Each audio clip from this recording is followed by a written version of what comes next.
నమస్తే అండి. ఒక్కొక్కరు ఒక్కొక్క హెల్ప్ చేస్తారండి.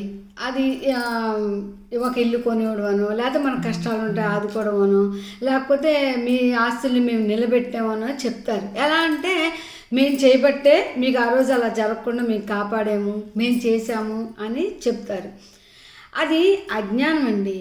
అది ఏంటంటే భగవంతుడు మీ చేత చేయించే టైం వచ్చింది కాబట్టి చేపించాడు తప్ప మీరు చేసిన వల్లే నిలబడ్డారు అనుకునేది మాత్రం చాలా తప్పండి.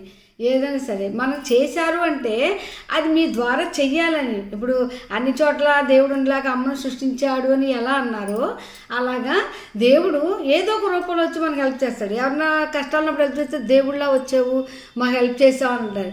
ఆ దేవుడు అనేవాడు మన రూపంలో వెళ్తారు తప్ప మన వల్లే వాళ్ళు బాగుపడ్డారు, మేము చేయకపోతే మీరు ఏదో అయిపోయేవాళ్ళు, మా వల్లే మీరు హాయిగా ఉన్నారని ఎప్పుడూ అనుకోకండి. అలా అనుకునేదాన్ని అజ్ఞానము అనుకుంటారు. జ్ఞానము అనుకునేదంటే ఏంటంటే నాకు తెలిసింది దేవుడు నా చేత చేపించాడు అని అనుకున్నప్పుడే అది మనం చేసిన దానికి ఫలితం ఉంటుందండి. నాకైతే అది చెప్పాలనిపించిందండి.